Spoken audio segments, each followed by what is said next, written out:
Season 2, Episode 19, Dr. Taghreed Al-Saraj, Language Anxiety. This is the Actual Fluency Podcast, helping you become a better language learner by providing motivating weekly inspiration, as well as top tips and tricks from expert guests. And now, your host, Chris Broholm.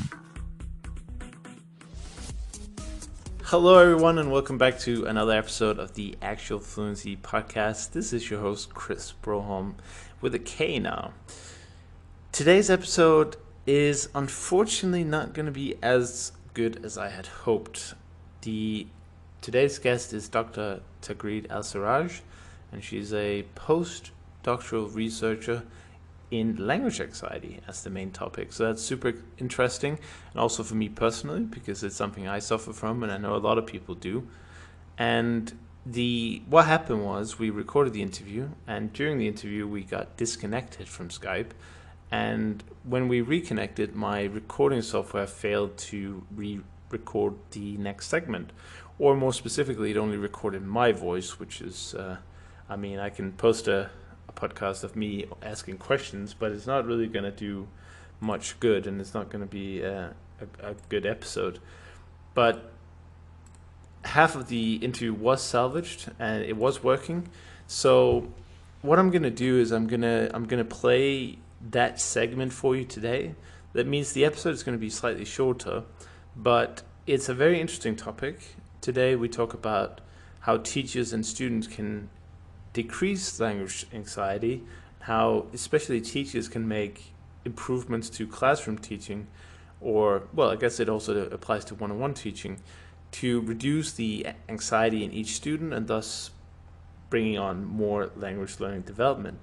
And we also talk in general about language learning methods and how classroom, the old school way of teaching things, rote learning, probably not the best way. But the other half, we talked about the last half. We talked about her story, how she was brought up in Saudi Arabia, and moved to the United States when she was young, and she lives in the U.S. to this day. And in the book, there are a lot of cultural contrasts between Saudi Arabia and the West in general. And as a Westerner, I found it really interesting and exciting to read some of these things, because you can have some opinions about the Middle East, and a lot of the times it's really the media trying to create some kind of picture of the Middle East. And as an ignorant Westerner, it was really interesting to read some of these things in the book, like how much education has improved, how much women's rights have improved, and as my guest today says, Saudi Arabia is a very young country, so the fact that they don't quite have as much progress as a country like the US, it makes a lot of sense. But it can be hard to, if you're just an ignorant Westerner like me, to understand why women can't drive, why they have forced marriages and stuff like that. And that's also dealt with in the book, and it makes a lot of sense, I think. But unfortunately, that segment was lost due to a technical error. And for once, it wasn't my own stupidity that led to the technical error, unfortunately. But it's a real shame, and I know Dr. Al-Saraj is quite busy, so I'm going to try and get her to come back on and tell her story again, and if she has the time. And if you have any questions for Dr. Al-Saraj, then please do ask them in the comments field on Facebook, or send me an email. You probably know the channels. And I'll try and ask it to her in the upcoming recording if I can make that happen. And of course, the whole reason that I invited her to the podcast was to talk about her book as well, The Anxious Language Learner, A Saudi Woman's Story. And basically that was the first part of the interview that was sadly lost. The part that wasn't lost is, like I said, talking about anxious students and how to deal with language anxiety as a teacher or as a student. And we get into talking about general language learning methods. So without further ado, I'm gonna jump you straight into the interview. It's gonna be a little bit shorter today than usual, but like I said, I'm sorry for the technical difficulties here.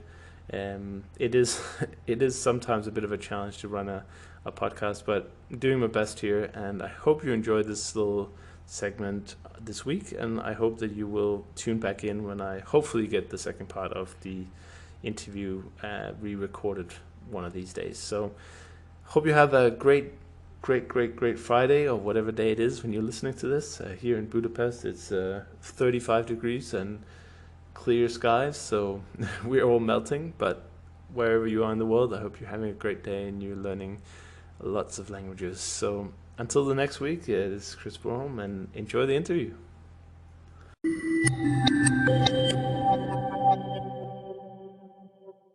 How can teachers improve the classroom? Teachers are reported as the number one factor in my research as anxiety provoking. And it's not only, like you said, in Denmark, it's all over, but in the Arab world, maybe it's even more. What happened is that when teachers are teaching, they think, I'm teaching them this material, but it's not only the material that the teacher is teaching, especially in languages, even more. Maybe in math, you're teaching them how to solve this problem, and they could do it logically later on. But when you're talking in languages, the personality of the teacher comes into effect. How the teacher is teaching that material. Is she compassionate with and relating to you? Or is she very stiff and tough? Because all these personality things come into effect. So the teacher is not only teaching the material, but also the personality of that teacher comes into effect. So a lot of students says, I hate the language class because of the teacher. I don't want to go into the class because of the teacher. And so it's not saying that the teacher is not good or bad. I'm not saying at all that. I'm just saying that teachers have to be aware that personality of the teacher plays a big role and how they teach the material. Right. And so if the teacher can make the students less anxious by her engaging in the classroom, meaning that she explains to the students that, you know what, we're going to make mistakes in this classroom, and this classroom was, is a must to do that, and let's all laugh together rather than laugh at each other, and make that classroom as a family-oriented way so that students are not competing against each other and not trying to, get more attention from the teacher. So if the teacher pays one student more attention than the others, the other students are going to be discouraged because they go, oh, she's the favorite here. No matter what we say or what we try, it's not going to make a difference. So we never even put up our hands or to participate in the class, which was ridiculous. But, sometimes when somebody talks as a teacher, you answer and you talk back and you have that conversation, while the others, they're not that fluent maybe in the language. But they see that, okay, she's talking to them to pay more attention. She's the favorite, or he's the favorite of the teacher. And those things I thought was like ridiculous to even think about. But you know what? Yes, it is. It's very important for these other students. So the teacher might do things and she doesn't even, or he doesn't even know what they're doing is wrong or right. And it's not necessarily wrong. Right. It's just what happens. But these students are very, very sensitive because the anxiety makes them that way. So your brain plays tricks on you and say like, oh, anything that happened, this happened because of that. It's just there's always a reason for it. Okay, so there's a blame is always on somebody else, but not you. And I'm not saying that the blame should be on you, but it's like, oh, the teacher didn't explain it. The teacher didn't, she didn't make me love this class, or she didn't do this, or she was very tough. Of course, if you have a tough teacher, then that's another deterrent from continuing with the language. Yes, I can agree on that. But I mean, so the teachers have a big say or a big role on reducing the anxiety. One of the first things that I always mention is that when you go into the language class, I think the teacher should, and a must to reduce the students' anxiety is to confront it firsthand and say, you know what? we are going to make lots of mistakes, but it's okay. I also make mistakes. You guys make mistakes. We never learned this language at the beginning, or, we are going back in time as if we are children and we're trying to learn this language. So please do not get embarrassed or whatever. So the minute you have that open conversation with the students and you're telling them, please don't get discouraged when you make a mistake, keep on trying, they see the teacher as a motivationer for them, that she's or he's accepting the mistakes. That means it's okay to make them. But if they just want to impress the teacher and make everything right and say everything, correct, they're not going to try unless they're perfect, which nobody is perfect. Right. And then you'll see a lot of silence in the classroom. And I had that. I had one of the class, I had one, and it was one semester. I had a very silent class, and it was so frustrating. I couldn't get the students to speak because they all wanted to be perfect, and nobody is perfect. Mm-hmm. So I started making jokes about my learning and when I was little, and then I started cracking jokes, and they started little by little, engaging with me. And then they started talking, and that was the only time that I could get them, to speak. And so there's lots of challenges that the language teacher faces, but let's make the language class fun. First of all, it has to be fun. Right. Or nobody's going to be, everybody's going to be competing against each other or trying to impress the teacher or others in the classroom. But if you make it fun, then it becomes as a team effort, not an individual. And that's what we're trying to make, a team effort. Like, let's all, work together to help each other to learn this language. So we have a common goal. The common goal is let's learn this language. Right. And in the book, speaking about the method, you also spend a few sentences talking about the rote learning, which is obviously a problem that is shared universally. I think I can say that without too much research, across the world. And every single person I talk to on this podcast, they all say, okay, maybe 99 out of 100 say that language learning in school is terrible, and rote learning just doesn't make any sense. And why are we still doing it? Yeah, see, I had a chance to go to Tokyo in Japan, in a program with the Ministry of Education there, when I was in London. And we had a chance to go into the schools and to see how they were teaching. For me, I was interested in how they were teaching the language. But we were like 15 of us on this program. And I was like, going to Japan, okay, then they must have real high-tech stuff. And, I'm anticipating, all this anticipation is like Japan, high-tech, everything. Mm-hmm. Okay, I'm going to see every kid has an iPad or whatever on his hand and doing whatever. And when I go into the schools, I went to elementary, middle school, high school, yes. And I went there and I was completely in shock how they were teaching the languages. And I thought, Japan of all, I thought I had a lot of expectations, but they were teaching it in a rote method. And I was like, what? We're still doing that? Yeah. Even in Japan, of all places? But, that was my expectation. It's rote method. It can only give so good grades on paper. But when you're starting to talk to people, there is no right and wrong and, get it right or no, let's move this verb here and let's move the noun here. It's nothing. It's nothing like that. And it's all about trial and error. And so that doesn't work. I'm not keen, and I'm not, they could be good things for rote method, but I'm telling you, language learning and rote method for me and a lot of people that I've seen does not work. There's benefits for rote method, but I'm not an advocate for that. Because I hate to be, regurgitating all this, information, and life is not like that. And I think I'm a very practical person, and I want to teach something that is for practical use and for not to learn, things in a systematic way. It never happens. Life is not like that.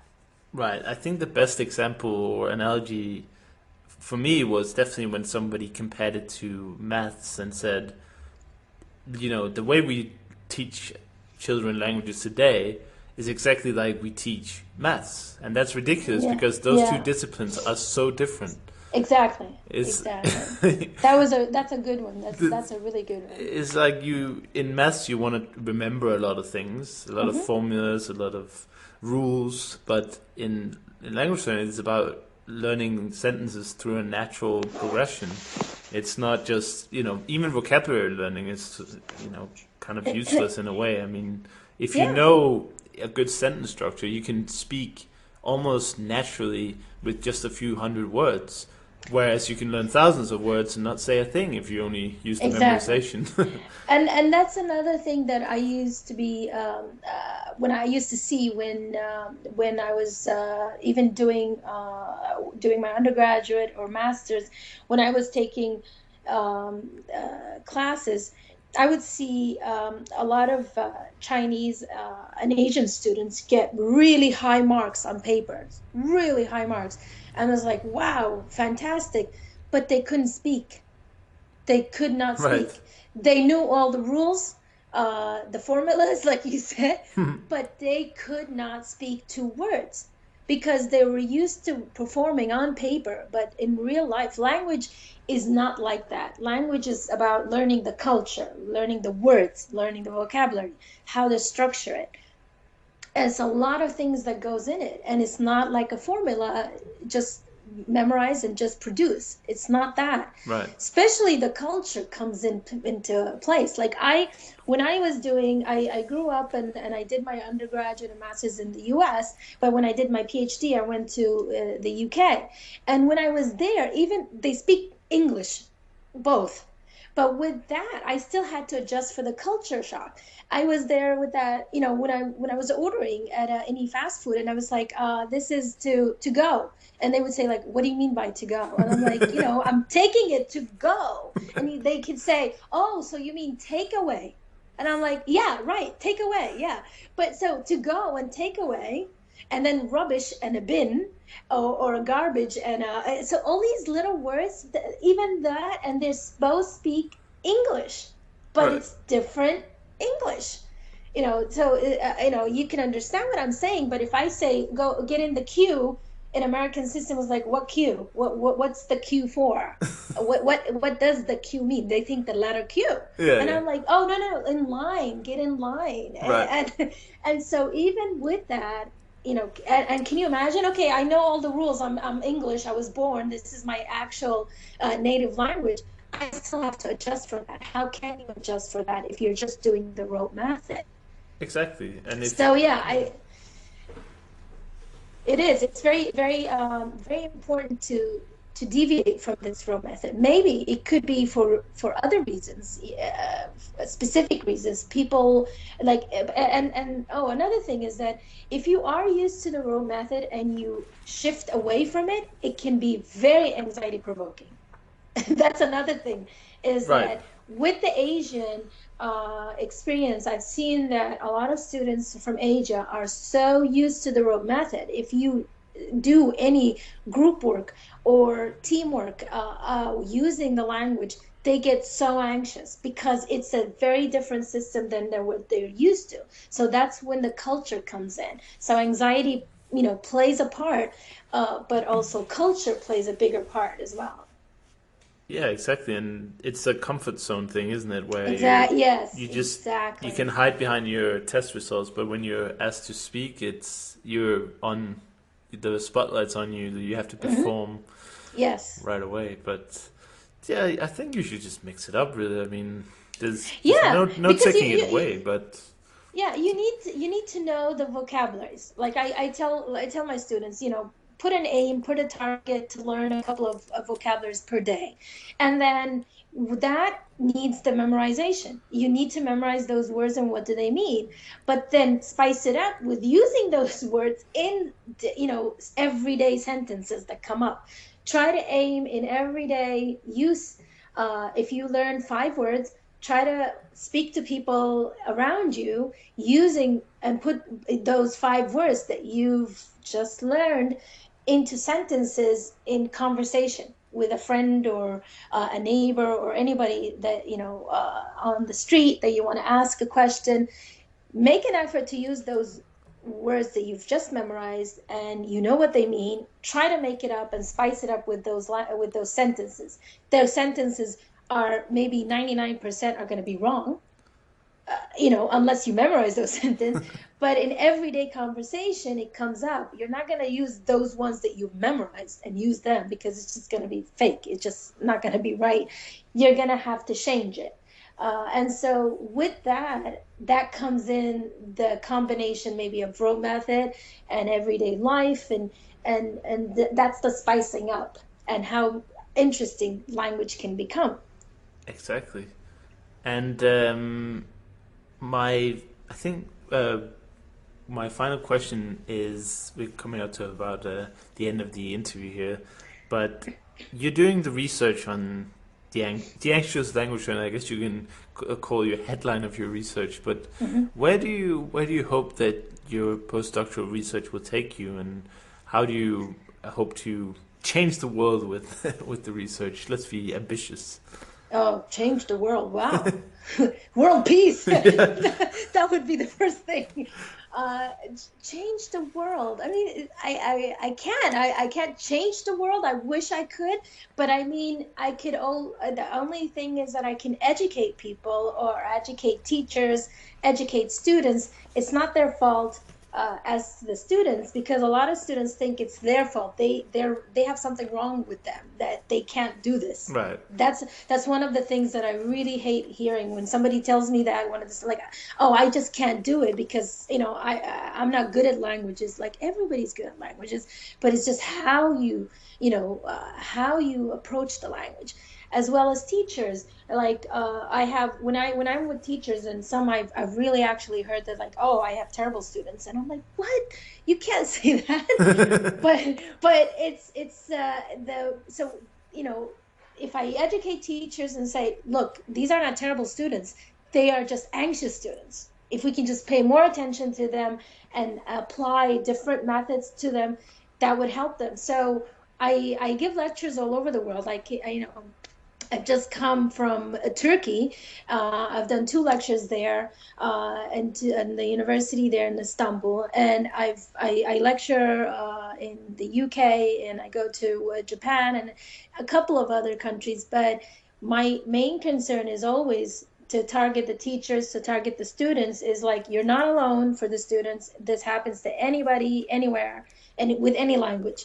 The teachers is like, there's no actual bad students or good students. They're all good, but is how you're teaching them. Let's just adjust the way you teach them. You could be the best teacher on earth, but the way you're sending the information is what making those students anxious. So if I can educate the language learner and the language teacher, I'm really happy. That's my ultimate goal. And my new book, which is coming out next year, that's going to be very academic. It's going to be targeted towards the teachers. So that's with Rote, the publisher. So they are going to be very educational, facts and research and statistics on there. But that's for the teachers, I think, and for a general researcher to know. But this book is more of everybody. So that's why I wanted to start with one that is targeting everybody, and then we go into the research itself. So I'm really happy. The response when I give those lectures and I educate the people, the teachers or the students, I get lots of positive responses from them, and they go, oh, wow, this is an eye-opener. I never thought there was such a thing or called language anxiety. It was always like, Right. I'm not that good. No, nobody's not that good. It's just, just pay attention to these things, be aware of the anxiety, face it. Okay, yes, I have it. Okay, let's figure it out and how to overcome it. And then with that having been said, I am very happy with the results I'm getting. It's fantastic, and spreading awareness is the first step. And you also put that as one of the ways for the teachers to improve immediately is to simply tell the students, okay, listen up. Some of you are going to feel anxious about this. It's probably not the best way to say it, but just attack the problem at the front and make the students aware that this is what happens, and you shouldn't really feel bad about it. And I agree that if we can spread the message as far as we can, then I'm sure we'll improve language learning worldwide and indeed change the world. So it is. It's and you know what, when you're saying because it could change the world, and it is, and I think it will change the world because we will be able to speak more languages. So the more people we can communicate, the more tolerance we have in this world, the more understanding of the different cultures, because you just can't pick up a language without picking up the culture, right? Of course, yeah. So they go hand in hand. So the more exposure I have to different cultures, that will produce tolerance. I will understand why these people are doing it this way because I'm aware of that language, and I can speak to them and communicate with them. So the more languages we have, the more tolerance we'll have in this world, and then we'll have world peace. I agree completely, and let's hope for that. But in the meantime, thank you so much for coming onto the show and sharing your story with us. It was a great pleasure for me personally. So, thank you for having me. I really enjoyed it. I hope everybody else benefits from it. Yeah, I hope so too. And if anyone's interested, they can pick up The Anxious Language Learner in a bookshop near you, maybe, or Amazon, or what's the best on place? Amazon. Yeah, it's on Amazon. And it's on Nook as well, and I think an iBook as well. Yes. Fantastic. That has like 99% of the world covered, I'm sure. So yeah.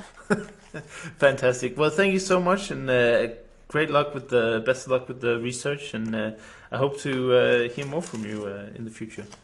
Oh, thank you for having me. Welcome. Thank you for listening to the Actual Fluency Podcast.